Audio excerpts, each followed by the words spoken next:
Je suis Pierre Van Merenberg, président de la Fonda, Fondation des associations. Mon passé professionnel, car je suis jeune retraité, peut être résumé en 2 mots. Cadre dirigeant dans le monde syndical, à la CFDT, cadre dirigeant dans une grosse entreprise française, puis dans la fonction publique au Commissariat général du Plan. Depuis ma tendre enfance, je suis militant dans le mouvement associatif, dans les mouvements de jeunesse, puis ensuite dans d'autres mouvements. Et c'est pour ça qu'on m'a demandé, il y a 4 ans, de devenir président de la Fonda.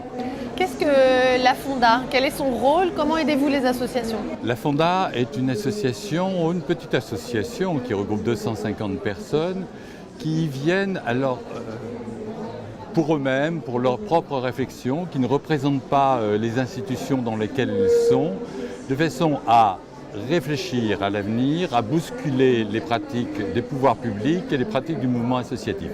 Pour donner un aperçu historique, ce mouvement a été créé, cette association a été créée par François Bloch-Lenné, un grand haut fonctionnaire qui a été président de la Caisse des dépôts, du Crédit Lyonnais, et qui avait pour objectif d'amener les pouvoirs publics à reconnaître la vie associative comme partie prenante de la démocratie.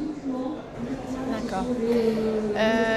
Donc son rôle aujourd'hui, et notamment là, vous avez publié une analyse.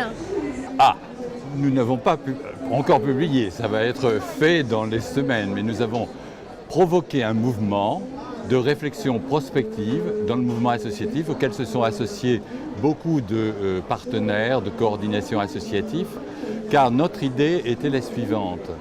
Le mouvement associatif, les associations sont dos au mur aujourd'hui face à une crise multiforme. Et pour dépasser le réflexe de peur ou la panique, il faut se projeter dans l'avenir de façon à adapter ses stratégies afin qu'elles soient gagnantes, que les projets qu'on poursuit puissent s'atteindre. Donc nous avons lancé un questionnaire auprès de 1500 responsables associatifs, donc un premier rendu aujourd'hui dans cette manifestation.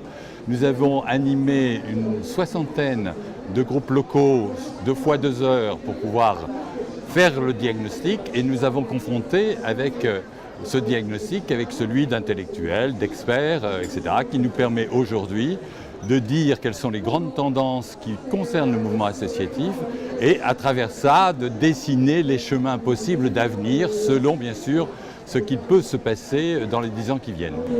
C'est une réflexion qui a été construite pendant combien de temps?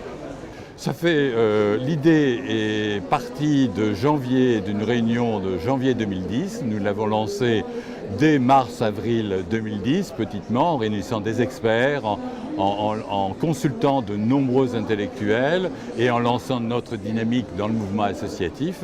Voilà, donc 1 an et demi pour déboucher ce second temps pour nous qui est de restituer la matière, d'en débattre et derrière non seulement de le communiquer mais éventuellement d'amener du débat, de la controverse, de la réfutation, etc. Car c'est comme ça que les responsables associatifs pourront se projeter dans l'avenir.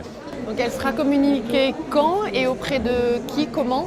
Nous tenons une université dite d'automne, il y a trop d'universités d'été donc on a préféré faire ça durant l'automne, à la Bourse du Travail, annexe Varlin, le 22 et 23 novembre, où nous attendons 400 personnes environ pour travailler autour des informations que nous avons réunies, que nous avons organisées, que nous allons restituer en ce moment clé d'ailleurs de cette dynamique.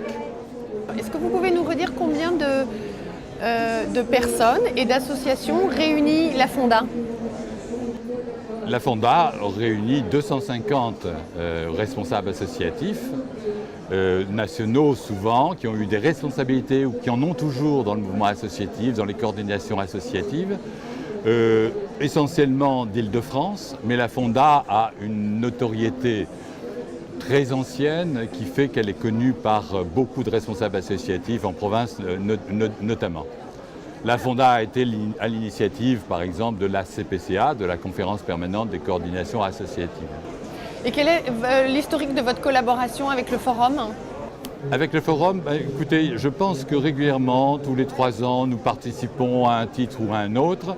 Là, il y a 2 ans, nous avons tenu un atelier, je crois c'est le terme consacré ici, sur les fonds propres des associations. Des fonds propres, c'est capital, nous disions aux associations. Et durant 2h30, il y a eu un travail avec 300 responsables associatifs. Alors, quels sont les atouts et les faiblesses du tissu associatif français ? En peu de mots, son atout principal, c'est qu'il est puissant, le tissu associatif. Il y a beaucoup d'associations. Sa faiblesse, c'est qu'il est très dispersé.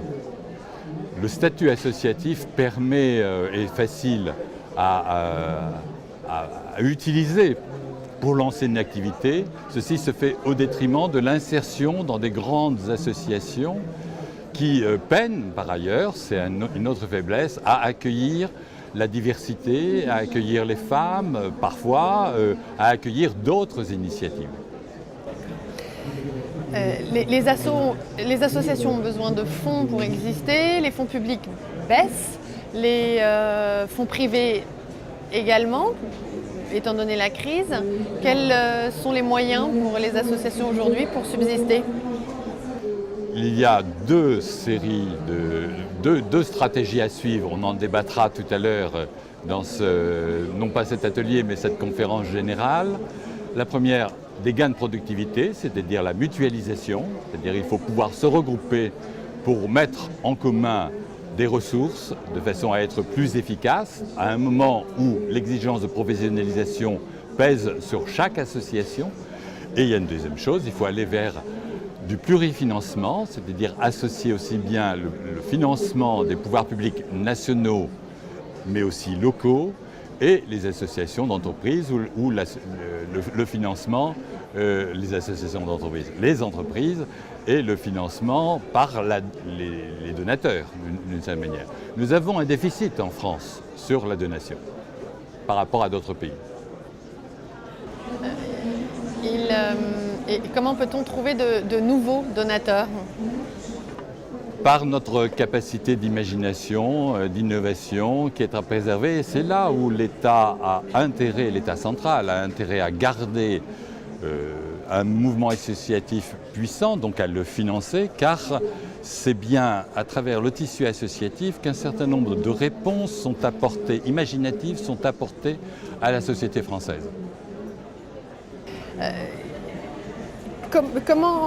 Quelle sera, selon vous, la composition du paysage associatif dans 10 ans ? Alors écoutez, nous menons actuellement un exercice de prospective. Nous avons bâti des hypothèses, nous avons bâti des scénarios, la presse commence à en rendre compte. Ce qui est étonnant, c'est quelle que soit l'évolution à 10 ans de notre société et donc du mouvement associatif dans cette société, il y aura toujours des associations, mais pas de même nature. Par exemple, si se renforce l'extension de la sphère marchande dans notre pays, ce qui est le cas si l'Union européenne continue son action de banalisation du monde associatif, il y aura des associations, mais des associations de consommateurs. Et par ailleurs, comme les inégalités sociales seront plus importantes, il y aura des associations de protestation.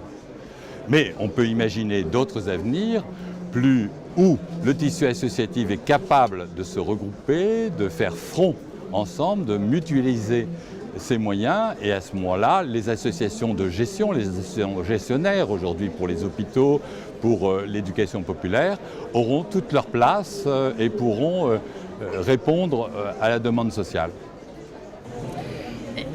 Vous parliez des Français qui sont de la France qui a un problème de donateurs privés. Comment expliquez-vous cela ? C'est très très difficile à vous répondre, contrairement à d'autres pays anglo-saxons notamment, où les entreprises financent le monde associatif via des fondations. Mais il y a des aides fiscales extrêmement importantes, la fondation Ford par exemple aux États-Unis. Je pense que c'est le passage du